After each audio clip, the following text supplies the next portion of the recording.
Hello, and thank you for tuning in. I'm Angela Strangman, and I lead the marketing efforts here at Trustpoint.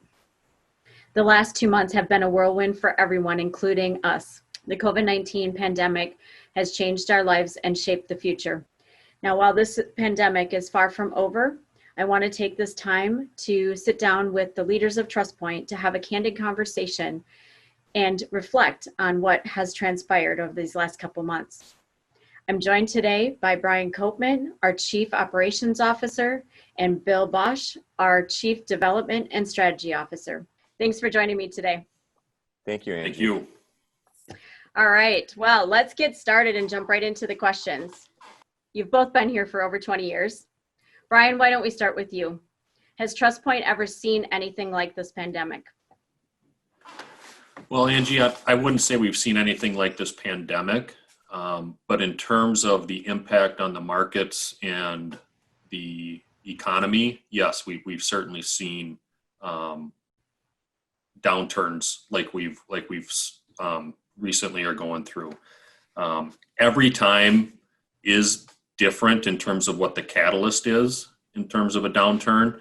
But in terms of the impact on the economy and the markets, we've seen these types of declines before.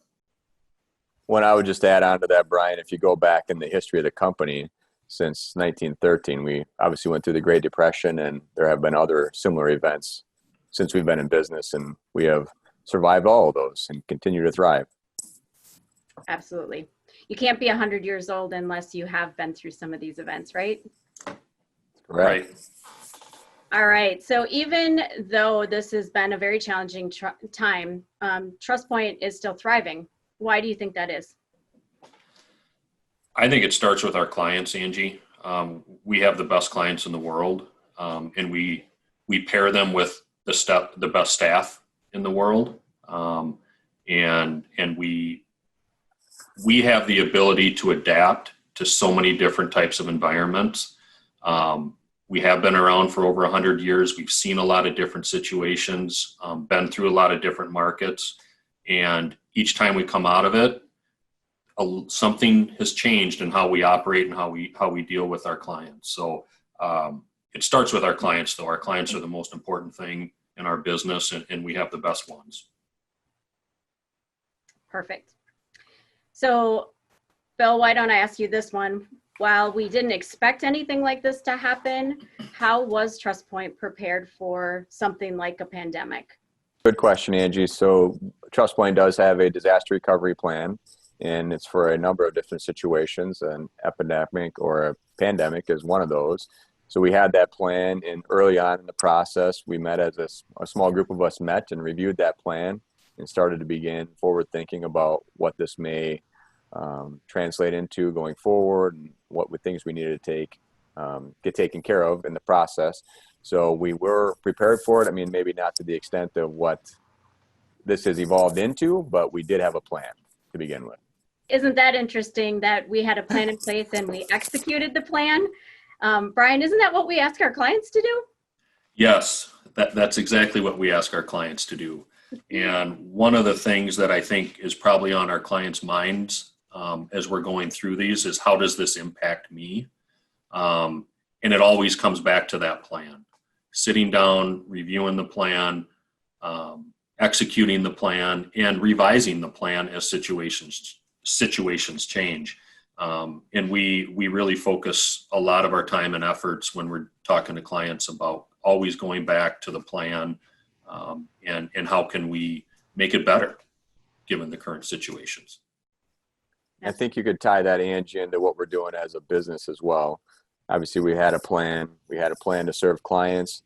That changed. We're operating in a new environment now, and we had to evolve and adapt to the current situation. So that's part of one of the nice things about our company is we can be flexible in these moments and adapt to the situation. So let's take that a little further. How has business been different in the last 2 months, and how has it been the same? And how are our employees and our clients dealing with that change? I think, obviously, operationally or transactionally, it's business as usual. We have the ability to make deposits, get money to our clients, open accounts, and do everything that we need to do to operate from an operational standpoint. Obviously, over the last 60 days, there's been no in-person client meetings. So that has been a big change to how we serve our clients. And one of the things we're doing today with video conferencing and webinars has transformed how we communicate with our clients, how we get them information. And we've adapted, we've taken the technology that we have in place and spread it through the company, and then that's allowed us to reach our clients as we're in the situation of really not having the ability to meet face to face with our clients in person. I would just extend on that, and some of the feedback we received from clients is how much they appreciate the ability that we can still meet with them virtually. And a couple of our clients, specifically the ones that were a little farther away from our locations, have said this is maybe the way we should continue meeting in person and with some frequency is via video and save the car time for either party. We also have, we're in a work from home environment, like Brian said. So we have a small number of people coming into the office every day, but outside of that, all of our other staff are at home getting their jobs done, taking care of our clients. And since you touched on that, Bill, why don't you talk a little bit about just the safety and the security that some of our clients might wonder about, if that same security that we've always had at Trustpoint remains the same as we have been working remotely. Client confidentiality and protecting their information has always been paramount to us. And as we went to the work from home environment, that was our number one priority. And the systems we have in place are direct lines back into the servers that we have at the company. And so the information, our client information, even though nobody's working in the building, our client information is not leaving the building. We continue to work with our examiners and auditors on vulnerability testing. So that stuff has always been in place, and we continue to look at that stuff as we move through this environment as well. Perfect. So let's talk a little bit more about our clients. What has been kind of the overarching theme? Has there been one thing that they're concerned about? Are they concerned just about the markets? Or are there other things that they're concerned about? I know you guys talk to the clients every day. You talk to clients and you have staff that talks to clients. What are you hearing from them? Well, one thing that it's been very interesting is a lot of our clients are asking how we're holding up in this situation, just with obviously the market volatility and the clients asking questions and being sure that things are still being taken care of, and just really wanting to know how we as a staff and as a team are holding up. So that's been very interesting. Brian, I'll let you hit on some of the other themes. Yeah, I think obviously people are worried about the markets, Angie, and the impact that this has on their portfolios and maybe some of their future goals that they have. While we may not have gone through a pandemic together before, we've seen market declines before, and things will be different, but we will come out of this. And it comes back to the trust that our clients have in our process, in the information that we're providing to our clients, and the relationship that we built with them. It's really a relationship built on trust. And you're still getting the questions, Angie, about planning. And our team of people are still working on our clients' plans and making changes or adjustments if need to be. But all those things are still continuing. And again, we're able to do those things virtually. We can share our screen so our clients can see what the plan says and as the adjustments are being made. So that all those things are still happening. Perfect. I just wanted to say that I monitor the marketing inbox, and I would just also say that a lot of the comments and the messages that are coming in are more concerned about how we're doing, and they're worried about us too. So that is it's nice to hear from our clients that way as well. We talked a little bit, you touched on it a little bit, but it's understandable how people could be more negative right now because of everything that's going on. But there are some silver linings. What are some opportunities that they can take advantage of right now? Well, if we look, Angie, just on the kind of the financial aspect of their life, while recessions are never fun to go through, we know they will happen, and they're going to continue to happen over the life of investing. And each one provides opportunities for investors. We're talking to our clients a lot right now about Roth conversions, about tax loss harvesting, gifting strategies potentially depending on the level of wealth, and also a time to maybe step back and look at your asset allocation. Do you have concentrations of specific securities that you weren't willing to diversify that portfolio because of the tax cost? These times have provided us an opportunity to revisit those strategies and talk to our clients about implementing those strategies going forward. Again, we're going to see another recession at some point. This isn't the first time we've seen it, and each time there's opportunities that present themselves. Ryan, what have you saw from clients adding new money to their accounts, taking advantage of these lower asset values to buy? Well, when the market dropped 34%, we had a number of clients that did have, we call it dry powder in the business, cash on the sideline, looking for opportunities and adding to their accounts because there was such a sharp sell-off in the market. And so we've seen a number of clients actually add to their account or add to their equity positions as the market has declined. Well, and on that same vein, I think it's fair to say we also have clients that maybe did not have a financial plan or a retirement plan that have asked about it now, and what would be the process for starting that and maybe taking a look at it. And these are people that, for whatever reason, clients that just didn't have a plan or didn't see a need to have a plan, but as the world has changed on us, now they're interested in looking at something like that.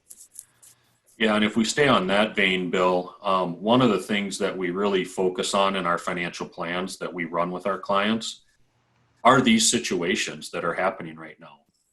Take the example of somebody that that was planning on retiring in 2020 or 2021. One of the things that we build into our plans is the year you retire, you have a severe negative return in your investments in year one, a mild negative return in year two, and then we go back to normal. And we incorporate that into the financial planning process to see how it impacts your plan so that people can make educated decisions on timing of retirement, spending in retirement, what the ability to weather storms like this as you approach retirement age. So it's something to shock the portfolio, essentially, to show what the impact is. Yep. So let's talk about people who maybe it would be new to Trustpoint. So Bill, people who are maybe sitting on the sidelines and don't currently work with Trustpoint, but have maybe had some conversations around starting a financial plan or talking to us, but they maybe want to wait until this is over. Why is now the right time to start or to continue that conversation? That's a good question, Angie. What our experience has been through the month of April is we've had a large number of folks contact us, new potential clients, asking some of those exact same questions, Angie. They've also asked a lot of questions in regards to updating their estate planning documents for different reasons with the estate planning documents, but there's really no reason to wait. I mean, we can meet virtually with all of our clients. We can start that planning process now. All the questionnaires that we would need and the information we would need to gather can be done electronically. So we would love to meet with people in person, but we're just not sure exactly when that's going to happen, and we can get the process started today. I think maybe to add on to that too is for prospective clients or new clients, what a great time to be with a company that's 106 years old, that's been through these situations before. They have the financial stability and the knowledge internally to help navigate these situations for them. What does the immediate future look like? The next couple months of meeting with client, what can clients and prospects expect? To look for ways to accommodate all different types of requests, whether that's in-person meetings, whether that's virtual meetings. And we continue to build a plan to, as things open up more and clients are some clients wanting to meet in person, we're building a plan that we can do that in a safe environment for both our clients and our staff. So at this time, and I think Brian hit on it earlier, we're obviously concerned first and foremost about our staff and our clients' safety. So we're not allowing in-person meetings in our buildings at this time. To that, Bill, we will we'll be able to utilize the technology and the Wi-Fi from our building in order to effectuate good client meetings, have all the information that clients would see if they normally came into our building. We'd have it right there, and be able to have a conversation and a meeting with clients with live data. We should add, in all locations, we're looking to do this. I want to talk a little bit about our culture at Trustpoint. How does the resiliency of our Trustpoint culture help during times like these? That's a really great question, Angie, and it's been really fun to watch the staff bond during these times. We have a really strong culture here, and our people look out for each other.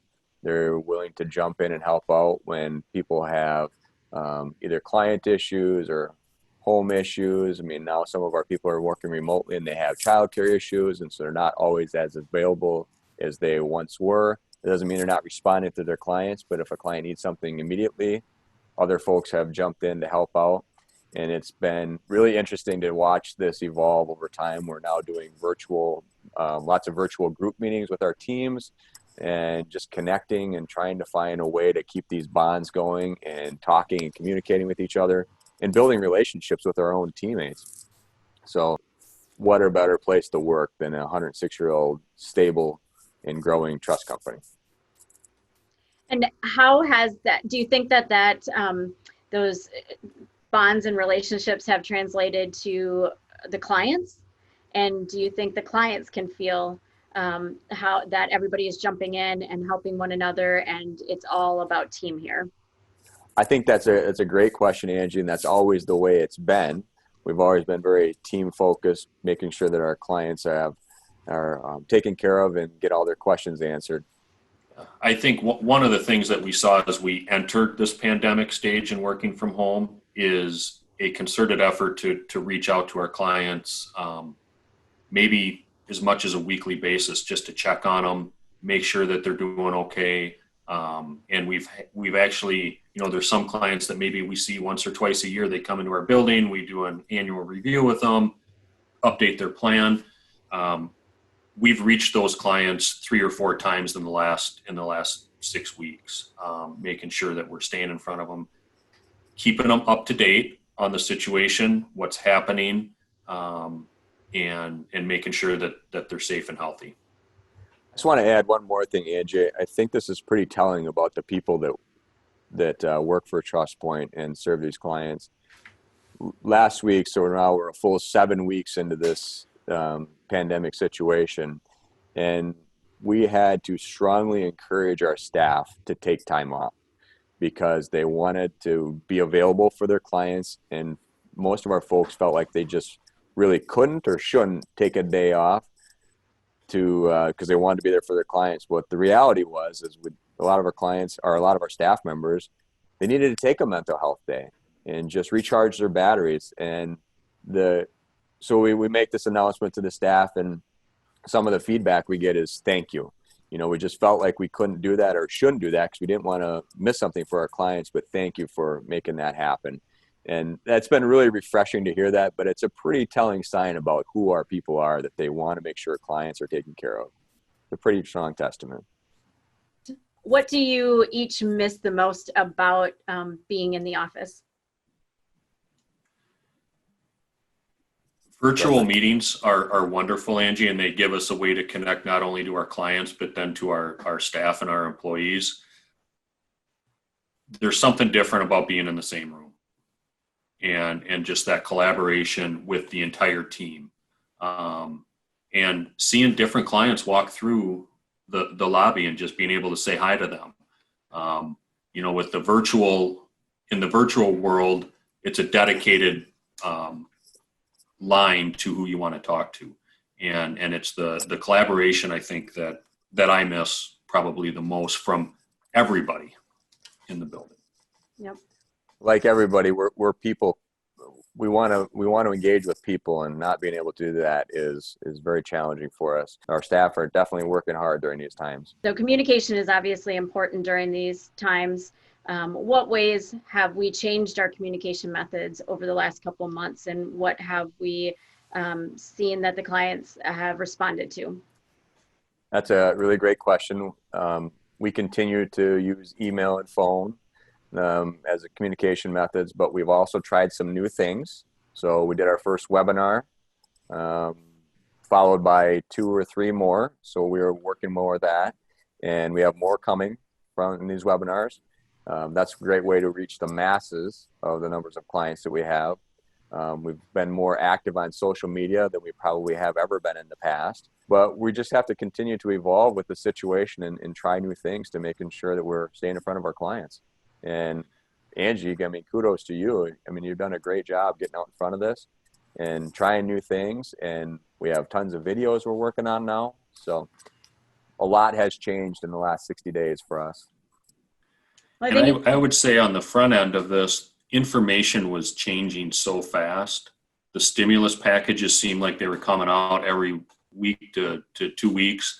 And just getting that information out, sifting through that information and getting it, as you mentioned, Bill, posted on our website, posted on social media, traditional newsletters, getting the relevant information to our clients in a timely fashion it's been phenomenal. Well, and Brian, if you really think about it, Dan, you asked this question earlier about us as a company. When all this was starting to go down, we were trying to make decisions as quickly as we could. And it's seemingly, once we had a decision made, to your point, information changed, and seemingly by the hour for a period of time. And we had to adjust course or find a different way. And that went on for, this is not unique to Trustpoint, but for a period of, pretty 7 to 14 days where things were just changing so rapidly. So not only were we trying to communicate with our clients during those periods, we were trying to keep our staff informed and our families informed as well. So our communication has been very thorough, and going forward, we plan to continue communicating more across these various venues. So a big part of our culture for the last 100 years is community involvement. Can you talk a little bit about what our response has been since COVID? Yeah, great question, Angie. So as we talked about earlier, we are a very strong company, and we want to continue to support the community. So we had a luncheon one day for all the healthcare workers in La Crosse, and Rosie's Cafes served meals to hundreds of healthcare workers, or essential workers actually. And in addition to that, in all 3 of our markets, we've done multiple food drives. And initiatives to that, we had our 14 Ways campaign that was tied to a food drive if we were liked on social media. And we continue to look for opportunities to serve nonprofits in all of our markets. But we will continue to do that. We think it's very important. When we come out of this, we need to be a strong, healthy community in all of our markets. And it's just one way we can continue to help. Community support's been a pillar of what Trustpoint does. And as this pandemic hit, we weren't able to support in the traditional ways. And so a lot of those things that Bill talked about was us getting outside the box and showing our commitment to the communities and to some of those, to the people that may be suffering a little bit more. Absolutely. What has been the biggest surprise during this entire pandemic? I guess for me, the biggest surprise was how quickly information was changing when we were trying to get all of our staff members out of the office. And as I mentioned before, it was just seemingly, and it was changing by the hour. And it just couldn't envision a situation where information would, over the course of a couple of weeks, would just continually change the way it did. That was a huge surprise. One of the things we did as a company is there was a small group of people working to make sure we got all of our staff out and clients were still being served and all those types of things. But we've met a few times now and just talked about trying to put ourselves back and capture those moments when we were making decisions early on and what actually transpired. We were making the decisions with the information we had at the time and what did it evolve to. And really it's a way for us to capture some of that, because we're going to need to probably update and strengthen our pandemic approach and a disaster recovery plan. And that would be good information that would be useful for that section, but also for any other sections in our disaster recovery plan. But it was definitely the speed of how quickly information was changing was the biggest surprise for me. Sure. And I think from my perspective, one of the biggest surprises was just the adoption of technology by our staff and our clients. We had to connect in different ways than we've traditionally done for the last 106 years. And we were able to do that in a week's time frame. And our clients jumped on board. Our clients have embraced the way that we've had to communicate with them. And I think it's going to change the way that we do things in the future. Yeah, I would agree with that, Brian. I think that to kind of the societal behaviors are definitely changing. And the longer this goes, those behaviors will continue to evolve. We don't know what that's going to look like yet. But that's definitely something on the forefront of how we're thinking about the future here, is what does that look like in the future? And I think, Brian, it was interesting as you bring up the technology adoption.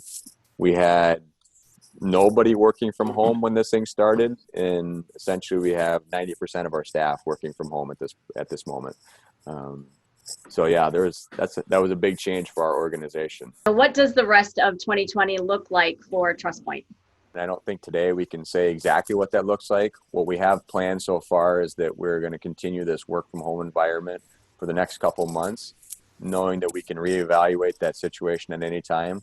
But given the work from home environment we've been talking about, and staff that are taking care of children and planning for childcare, we have some staff members that are taking care of older parents, and we want to just maybe set the course for the summer and have that as our plan, knowing that we can reverse it if we need to, and hopefully things improve quickly. We all want that.